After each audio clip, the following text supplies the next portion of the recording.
We're doing this little interview here in Cuenca with Bonnie. And Bonnie, do you want to have a drink of your mimosa first to get us some here? Sure. All right. So tell me about this place and what's this $2 mimosa deal? Well, I didn't know about it until I came in this morning, but maybe it's a Saturday morning special. All right. They're very good. Yeah, that sounds good. So tell me your name and where you're from and whether or not you're a citizen of the U.S. or Ecuador and those kinds of things. So let's start with just your name. Okay. All right. My name's Bonnie Dalrymple, and I'm from Virginia and a citizen of the United States. And how long have you lived here? Just a month, Okay. but I'd been contemplating it for about 4 years. Okay. And what prompted you to investigate this possibility? I think I'd always wanted to move somewhere else. I had an interest initially in San Miguel de Allende, Mexico, and visited there and liked it, but just a little leery of Mexico at this point. And then I met some people on the internet who lived here in Ecuador. You also said something about Walmart came in there or something like that. Oh, yeah. So tell me about, are you married or single? I'm widowed. Okay. Do you want to talk about that a little bit? Well, my husband died 11 years ago from cancer, and I still had 2 children at home. And once I got them through high school and college, I decided it was my time to have an adventure. And you were a nurse all these years, right? Yes, I didn't work full time, but yes, I've been trained as a nurse and worked some. What are you doing here? Are you working or retired now? Or? Retired. Okay. And you're not too interested in working? No. I'd like to get involved in some volunteer work, but. Okay, so what prompted you to move abroad? What motivated you? I think a big part of it was just to have an adventure, to find out who I am and see what I can do. I just didn't have those opportunities when I was young. Ask you, I'm getting a lot of reflection on your glasses. Take them off? Yeah. Okay. Yeah, they're so thick. Thanks. I didn't realize I was going to be getting all that backlight from you. So. All right, and so why do you choose to live on a continuing basis overseas? Well, I haven't done it for that long that I think I'm qualified to say. Have you given up your house and everything in the States? No, I have 2 houses in the States, and I rent them both out. Okay, in Virginia? Yeah.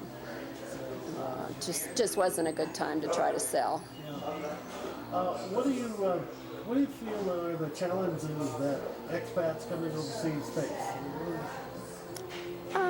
Well, I think that, you need to realize that it's not going to be like the same lifestyle, or things aren't going to work the way they do in the States. And if you can't embrace that, if you're not willing to, change or just kind of go with the flow, you're not going to be very happy. And, I've heard stories of people saying, well, we wouldn't do it that way at home, or, it could be done better, but this is where you are, you accept it. It's kind of an interesting dichotomy, isn't it? People try to get away from their own culture, and then try to recreate their own culture. Right. And, foreign culture that they move to by choice very often. Yes. So, what are the most difficult challenges for you personally in your overseas experience?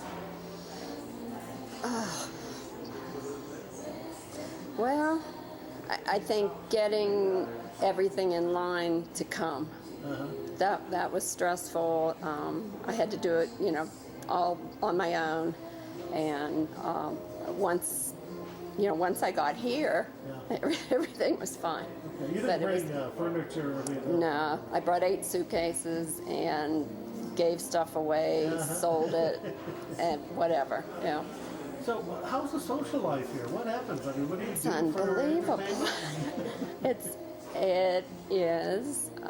I'm more active socially here than I was in the States. There are just more opportunities to, get together with people and. So, can you tell me about some of those experiences? One thing I really like here is the Cuenca Symphony, and the concerts are free, and they're very good, and I enjoy going to them. And Cuenca has a lot of cultural. And what other art shows and things? I haven't gone to any shows, but they have great museums. We got an invitation to one last night, didn't we? And the Banco Central is just outstanding. What do you think is, I mean, you haven't really faced any dramatic challenges yet. Not yet. Okay. Just to share some information in the academic studies that I did years ago about living overseas. Usually the first 3 months are kind of new adventure. Right. And then people go into culture shock very often. Right. 3 to 6 months, having lived in all the time. And if you get through that, they usually, adjust pretty well and handle the overseas living experience where, if they don't. So just beware of that for your own. Right, yeah. That's what I tell people, that I'm still in the honeymoon phase, I guess. But I did live here for 2 months in the spring. Okay. So that was kind of a good introduction. And tell me about where you live and, what, if you don't mind, what your rent is and all that kind of thing. Well, I found an apartment on the internet, through an expats list, and I contacted the person, and I am in a condominium. It's mostly Ecuadorians. It's not a gringo thing by any means. I have a 2-bedroom, 2-bath, fully furnished, nice size apartment. Everything included in the rent for $510 a month. That's included in the rent, like utilities and everything? Everything. Oh, that's great. Everything, yes. And it's a nice place.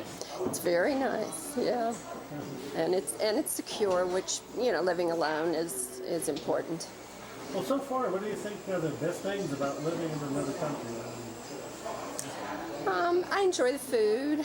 I enjoy seeing the, visiting the markets, the indigenous markets and foods and fruits that I've never, I'm not familiar with and still need to learn about. And there's a great supply of fresh fruits, organic fresh fruits. Right.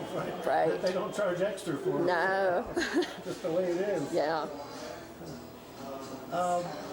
Can you share a story or an episode that illustrates some of the best things about your experience abroad so far? Now you put me on the spot. I just don't, I just don't know, What about, did you have any preparation or orientation that helped you prepare for moving, overseas to Cuenca? You mean like some, and you mean like some people offer these introductory tours or whatever? I didn't do anything like that. Okay. I just came by myself one time, and basically that was a visit to the coast. I didn't even get to Cuenca then. Okay. And then I just kept coming back. And once I came to Cuenca, I knew that's where I wanted to be. There was the guy who used to be my mentor, unfortunately deceased now, Dr. Robert Coles, published about 12 or 13 books on living overseas and adjusting overseas. Oh, wow. Did you run across any of those in your...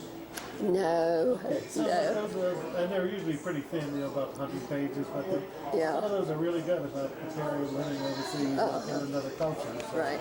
Well, I hooked into the expat groups on Yahoo, and there's a lot of good information there. Okay. You found that really helpful? Very, very much so. And do you have a most interesting story about, or have you heard interesting stories about Americans living overseas that you want to pass on?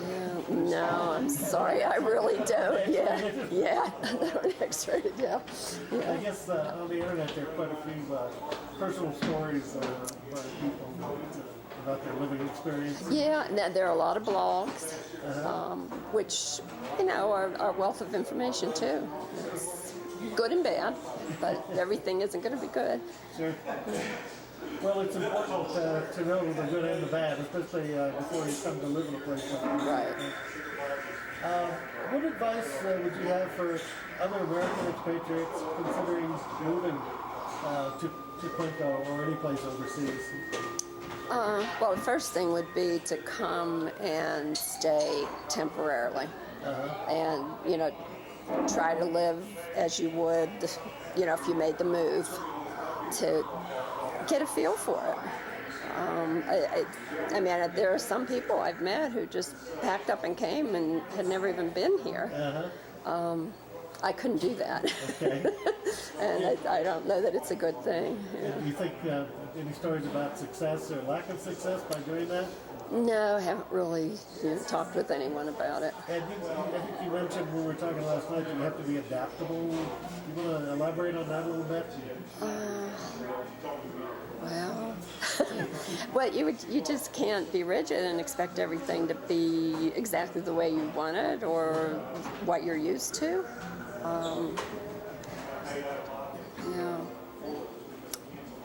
And is there anything else you'd like to comment on related to the experience of living overseas?